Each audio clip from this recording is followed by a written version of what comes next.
Quinta Bike na área? Então nós vamos falar um pouco hoje aqui, mostrar para vocês na prática a forma mais coerente, ou seja, mais prática, para você identificar os movimentos de direção existentes no mercado, ou aqueles que são mais usados principalmente, né? Para que você não erre na hora da compra. É muito comum, pessoal, olha, é muito comum mesmo, ainda hoje à tarde tem esse movimento específico aqui que eu vou mostrar para vocês, que ele é diferente de tudo que tem no mercado aí. E até um lojista estava procurando esse carinha aqui, e ele tem umas medidas totalmente diferentes. Então é bacana a gente saber identificar de um jeito que o mesmo método você possa aplicar para todos esses movimentos de direção que vocês estão vendo aqui na mesa, tá bom? Todos eles que estão aqui, ó. 3, 6, 7 movimentos de direção. O sentido é o mesmo, mas vamos entender um pouquinho como é que funciona essa questão de movimento de direção, tá? Primeiro, nem todos são rolamentos selados, né? Os mais antigos ou os mais baratos do mercado, você ainda vai encontrar rolamentos de direção que ele é colar de esfera, tá? Deixa eu abrir para te mostrar o colar, a diferença, olha.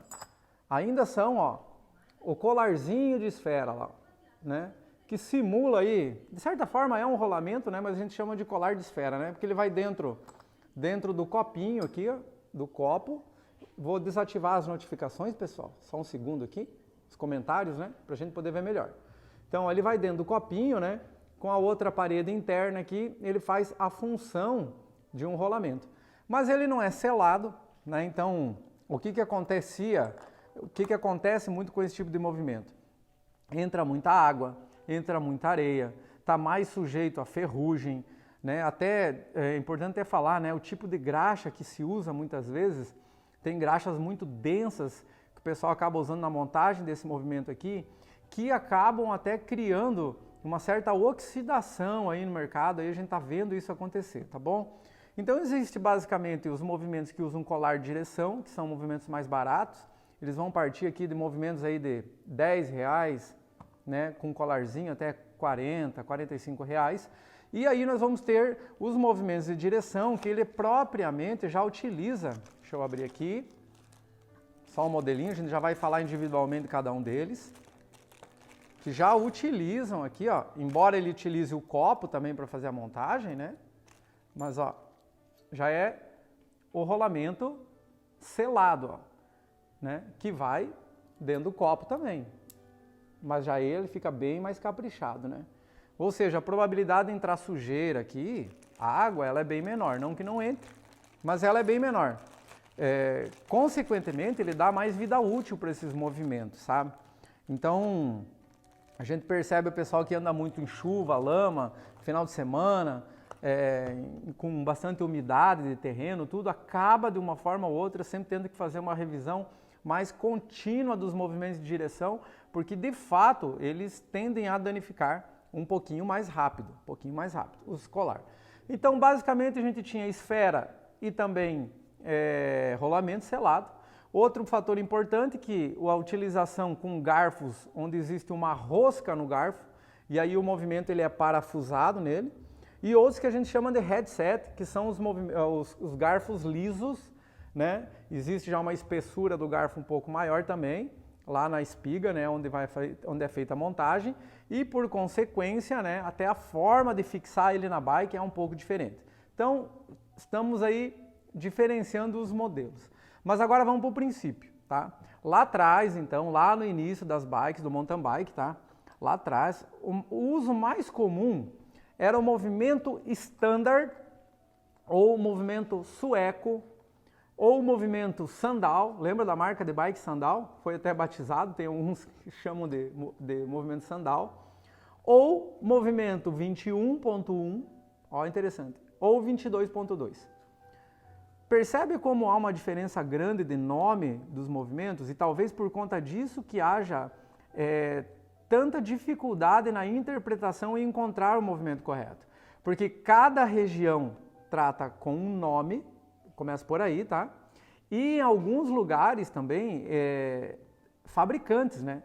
Fabricantes também tratam com nomes diferentes, né? Então a própria Sandal fabricava, importava, imagino da China, né? Batizou lá o movimento de direção com o nome da marca, tá?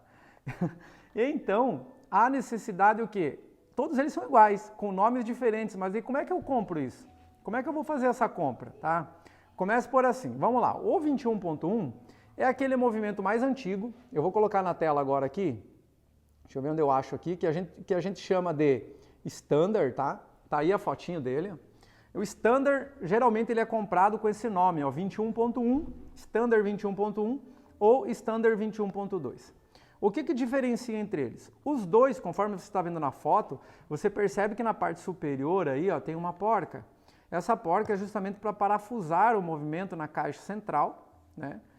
Ou seja, você monta o garfo parafusado no movimento aí, e aí, após isso, você utiliza a montagem do suporte de guidão. Esse modelinho, antes de eu falar do aperto dele, eu vou falar dos diâmetros dele. Como é que você identifica isso? Geralmente esse movimento standard, ele vai nas bikes mais simples do mercado. Lembra a barra circular, a cargueira, não sei como é que chama aí na tua região, tem gente aí, às vezes até de Manaus acompanhando a gente, né? Qual mais? Praieira, a Beat, chamam de inúmeros tipos de bike, alguns chamam de bikes de magazine, aquela tradicional bike antiga, mountain bike com quadro de aço, garfo rígido. Lembra dela? Então, esse movimento, ele é para aquela bike, tá? Vocês perceberam, ó, pessoal? Até se vocês quiserem, para vocês ter salvo aí, ó, o diâmetro de cada uma das caixas aqui, eu vou medir um só e os demais a gente vai comentar. Você pode ir dando print da tela, tá? Porque você já consegue, ó, com esse print aí, identificar os vários tipos de movimento de direção. Os meus alunos lá no curso Profissional Bike, eles têm uma aula mais aprofundada sobre esse conteúdo que eu estou passando, tá? A gente mede todos, um a um, ensina como monta e tudo mais. Mas enfim, vamos lá. Como que você faz, então, de um jeito simples para identificar o tamanho? Vocês percebem que eu escrevi aí, ó, no slidezinho 30 milímetros por 30 milímetros e o de baixo 34 milímetros por 34 milímetros. Que número que eu peguei isso? Todos de forma unânime. Você vai medir a espessura externa do copo. Tá aqui o copo, ó. Legal? Bem onde? Onde ele encaixa dentro da caixa de direção da bike. Então você vai pegar, eu vou ampliar só para você ver como é que eu vou fazer a medida, depois eu volto com a tela aqui, tá? Então você vai pegar, por exemplo, ó, o cone, né, ou o copo, uns chamam cone, outros chamam copo, né? E você vai pegar essa parte aqui, ó, que é onde ela é encaixada, né? Imagine que esse aqui seja o superior, ó. Ele é encaixado dentro do quadro, tá? E com o paquímetro, você vai medir justamente esse diâmetro aqui, ó. Aqui, ó. Tá? Vou inclinar o paquímetro para você ver como eu tô pegando ele só na parte de dentro aqui, ó. Olha lá, ó. Só onde ele entra dentro do quadro, tá? E aí, ó, esse que eu peguei aqui, inclusive, ó, tá com 34 milímetros, tá? Mas o primeiro da lista que eu mostrei para vocês ali, vamos voltar para ela agora, ele está dizendo que é 30 milímetros, né? Por quê? Porque existe uma pequena ainda variação no mercado entre esses dois tipos. Olha que legal. O modelo mais básico, então, é o 21.1, que mede 30 milímetros, tá? Olha aqui, ó. Modelinho da Yamada, Izapa que vende, se você é lojista, né? A Izapa tem esse modelinho, ou a Sandal tem também.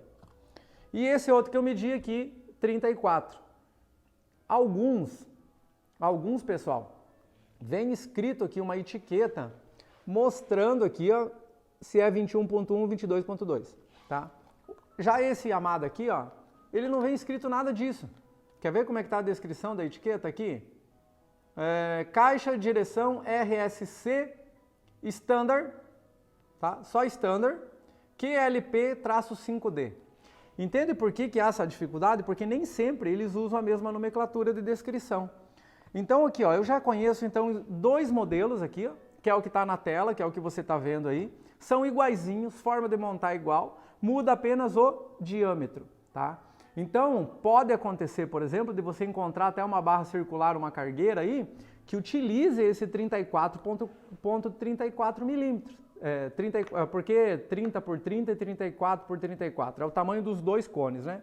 O de cima e o de baixo. Por isso as duas medidas. Então pode acontecer isso, pessoal.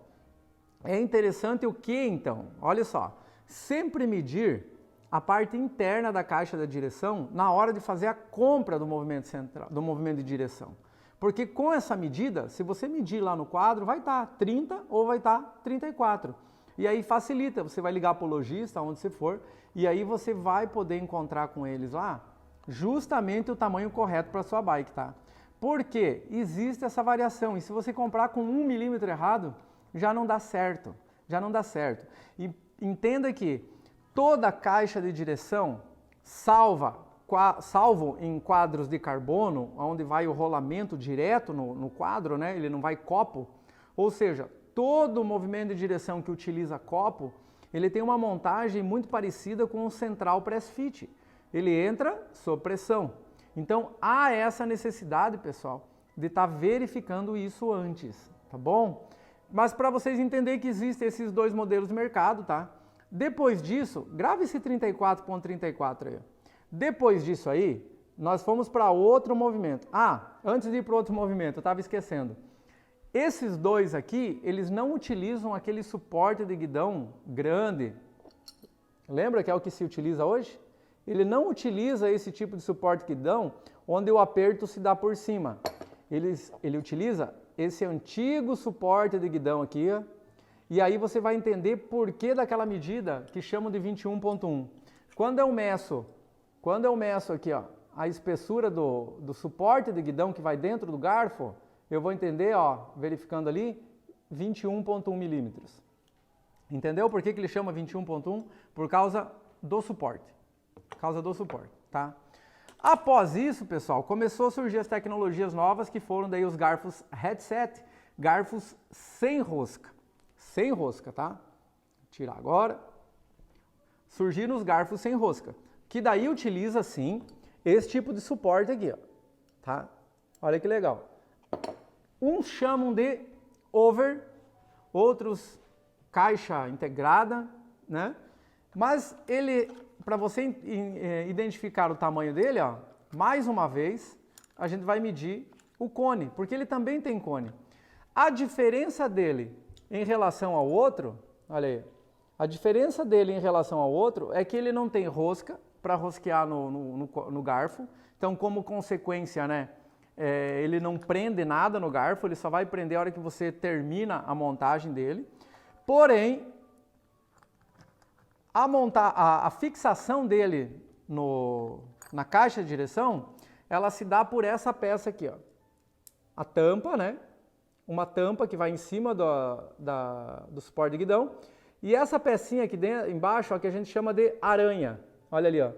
Ela entra sob pressão dentro da espiga do garfo e aí essa tampa faz a fixação, né? Mais ou menos aqui, como a gente tem aqui, essa peça vai aqui, ó, dessa forma aí. Ou seja, todos os headset aí utilizarão esse sistema, tá? O sistema de montagem é igualzinho para todos os modelos, só o que vai mudar é o diâmetro, tá bom? Então, vamos aqui para frente aqui mostrar agora aqui que diâmetro você vai encontrar para a caixa over. Olha ela aí, ó. A headset 34.34 milímetros, né? Coincidentemente, a mesma medida do standard mais largo ali, né? Não é isso? Por quê? Porque ele é a evolução do standard. É isso. O over já é a evolução, quando eles pegaram aquela caixa daí que tem 34, né, que é um pouquinho mais gordinha, e aí aplicaram com garfo sem rosca. Então ele é a evolução. Lembre-se que cada caixa de direção, ela foi evoluindo ao longo do tempo para chegar até onde chegou hoje, tá bom? Então a medida, a mesma coisa, mede por dentro do copo, você vai encontrar 34.34, ou mede na caixa de direção. Após o over, seguindo a sequência aqui, ó, nós vamos ter o mega over, né? Muitos nomes também, caixa semi-integrada, uma infinidade. Alguns vendem por esse tamanho, ó, 44 por 44, outros vendem pela polegada. Então é bem difícil às vezes entender e conseguir localizá-los. Mas olha a medida deles aí, ó, o mega over, ele já tem 44 milímetros. Então percebe que ao longo do tempo, né, os próprios fabricantes de mountain bike, eles foram aumentando, né, aumentando o diâmetro da caixa central e, segundo eles, tudo para proporcionar aí uma melhor pilotagem da bike, não só questão de segurança, mas também para melhorar a geometria quando o atleta está pilotando a bike. Lembra desse modelo? Ó? Vale a pena frisar, né? Ó, o modelinho aqui, ó. Vamos ver como é que ele vem descrito isso do fabricante. Ó. Você vê como muda tudo. Ó. Olha isso aqui, ó. Ele coloca caixa de direção HD de headset, tá? 44/30.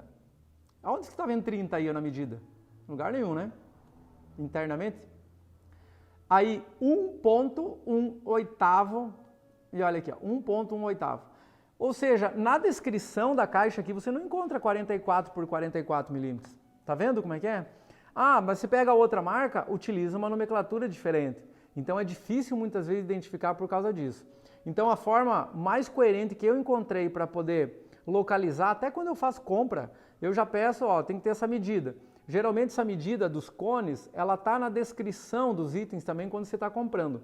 Ou o lojista que for te fornecer esse item, ele também vai medir para você isso. Ó, eu mesmo hoje, né, falei do movimento que surpresa, que eu vou falar daqui um pouquinho para você, que é surpresa. Eu mesmo vim aqui medir, não lembrava de cabeça, vim aqui medir para passar para o meu cliente quanto que era a medida dele. E também para certificar se era aquele que o cliente queria mesmo. Começa por aí, tá bom? Depois do Mega Over, pessoal, o que que veio daí? Ó, uma caixa maior aqui, ó, né? Já aumentou o tamanho da caixa, né? Ó. Vamos tirar aqui. Lembra? Olha só. Opa. Ó, Standard, Over, Mega Over. E aí eu venho para esse cara grandão aqui. O que que é esse aqui? É o Tapered. Vamos mostrar o Tapered. Vou abrir ela aqui. E o Tapered a gente já encontra agora nas bikes mais top do mercado, né? Bikes de performance, você vai encontrar com a direção Tapered, não mais com Mega Over, tá? Se a bike é para performance, querido, ela vai vir de fábrica Tapered. Mesma coisa, dificilmente você vai encontrar esse tipo de movimento aqui, ó. Esse tipo de movimento agora com esfera, tá? Pode até acontecer de ter, mas é muito difícil, eu não achei mais. Só rolamento, porque ele já é um movimento aí desenvolvido para ter performance, tá? Olha a diferença do tamanho dos cones agora. O superior medindo 44 e o inferior tem um tamanho diferente, não tem?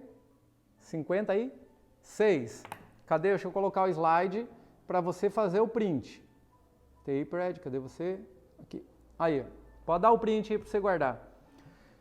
Percebe ali que eu coloquei a descrição também 1 por 1/8 da polegada ali? Você percebe que a descrição aparece nele também, igualzinho aparece no Mega Over?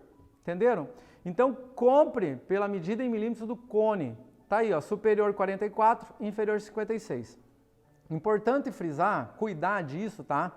Porque tanto o Tapered, ele tem uma medida diferente no garfo, lembram disso, né? Sei que alguém já vai me perguntar, existem conversores ou adaptadores para usar um garfo reto na direção Tapered? Olha ela aqui, ó, a grandona, ó, Tapered, né? Existe. Esse mesmo aqui que eu estou utilizando aqui, ó, da Absolute, olha aqui, ó, conversor, olha aí, ó, eu estou convertendo o Tapered para um Mega Over, entenderam? Então é possível sim montar um garfo de espiga reta num quadro Tapered, tá? Provavelmente essa já seria uma pergunta, a gente já responde agora, né? As perguntas, pessoal, podem colocar na caixinha ali embaixo, onde tem o pontinho de interrogação, no final da live eu respondo todo mundo, tá bom? Eu deixei desativado agora para vocês irem dando print da tela. Só que o Tapered, pessoal, ele não tem só essa medida. Vamos começar assim, agora existem as particularidades. Começam as particularidades. Olha esse modelo Tapered que eu tenho aqui, ó. Vou colocar outra tela para você agora. Esse modelinho aqui, esse outro Tapered, ele vem, pessoal, na Audax. Na Audax, a Audax ADX, a linha ADX ano 2017. Foi um projeto específico que a Audax fez de um Tapered um pouco mais reduzido na parte inferior. Ou seja, ele está no meio termo entre o Tapered 56 e o Mega Over de 44. Qual é a medida dele? 50.5. Então, olha aqui nessa telinha agora para você ver as diferenças do que tem. Superior, todos os taperheads vão ser 44, entre aspas, tá? Que já vou falar por que entre aspas. Cannondale. Inferior, 56, esse modelinho que eu mostrei para vocês. Ou 55, que eu já peguei com 1 milímetro de diferença, já existe, tá? E também essa 50.5 aqui, que é da linha VP que utiliza nas ADX. E isso aqui, pessoal, vale ouro hoje, tá? Quem tem esses movimentos aí vale ouro, né? Porque é um item bem difícil de achar no mercado, tá? E eu só tenho justamente porque trabalho com Audax, que senão não conseguiria nem achar esse movimento aí. Se dá um busca no Mercado Livre já é difícil achar, tá difícil de achar também, tá? Então nós temos o tapered que você está vendo aí. E aí, eu vou abrir agora aqui o outro modelinho, que ele é tapered também, né? Vamos tirar a tela para vocês poderem ver. Colocar a tela cheia. Olha aqui, ó, o movimentinho dessa marca. Quase ninguém gosta, né? FSA, top de linha, top de linha. E esse aqui já é um movimento específico para utilização em bikes de carbono. Você percebe que até nele mesmo, ó, o conjunto dele aqui, ó, tô abrindo para você ver. Cadê os copos daqui? Tá vendo? Não tem copo. Deixa eu inclinar o celular, vai ficar melhor para vocês verem. Olha aí. Cadê o copo? Não tem copo. Olha só. Só os espaçadores, a aranha normal e os próprios rolamentos. Por que isso? Porque esse tipo de movimento aqui da FSA já foi desenvolvido para usar em fibra de carbono. Ah, você pode utilizar num outro? Se o rolamento couber dentro de um cone, não tem problema nenhum, você pode utilizar. Mas eu acho um pouco difícil, eu não fiz esse teste e eu acho que vai ser difícil. Por quê? Porque agora eu vou mostrar uma particularidade desse tipo de movimento aqui, que é importante você saber. Na hora que você está fazendo a manutenção de uma bike de carbono, é importantíssimo você tirar o rolamento e olhar isso daqui, ó. Mas percebe que bem aqui, ó, no rolamento está escrito em amarelinho, aqui em douradinho, né? Uma descrição. Eu vou ler para vocês o que está nessa descrição. Ó, ele está 1.5, tá? E aí ele está dizendo assim, ó, que é 36 graus vezes 45 graus. Isso aqui é extremamente importante na hora de montar a caixa de direção. Por quê? Porque as bikes, as grandes montadoras, elas estão levando em consideração esse grau que existe aqui, esse grau que existe no rolamento, para desenvolver o desenho da caixa de direção aonde ele é posicionado. Ou seja, aquele termo, né, utilizado no mercado, encaixa como uma luva, ele é totalmente verdadeiro nesse sentido. Desculpe. Onde está esse ângulo aqui, pessoal? Olha aqui no rolamento, ó, o rebaixamento dele externo aqui, né? Olha aqui o rolamento. E internamente, aqui ele também tem um rebaixamento. Aqui está um grande problema agora, assim, ó, eu já peguei na oficina, pessoal, bikes com fibra de carbono com rolamento errado, tá? Quando ele está com a angulação errada, ó, existe uma ferramenta para medir ângulo de rolamento também, tá? Eu tenho que descobrir qual é, eu não tenho essa ferramenta aqui. Mais uma aí para a gente adquirir. E quando ele está com a angulação errada, muitas vezes o cara na montagem nem percebe, né? Porque coloca lá, coloca o tapa-pó, a tampa, fecha, parece que fica bonitinho. Mas internamente dentro dessa folga, ele vai a longo prazo danificando a fibra de carbono, ou seja, danificando, além de danificar o próprio rolamento, né? Ele pode, não vamos falar assim que bater o martelo que vai, mas ele pode, a longo prazo, sim, desgastar o carbono que está à sua volta de forma errada. Justamente porque, imagine assim, a caixa do quadro está com 45 graus e você está colocando 36 graus. Ele não está batendo, ele está fazendo um vácuo lá entre os dois, né? Ele não está casado perfeitamente. E aí começam os problemas. Certo, pessoal? Deu para entender essa diferença? Tá fácil de identificar quando você sabe agora essas medidas, né? Se você deu print nas telinhas aí, fica fácil identificar, tá?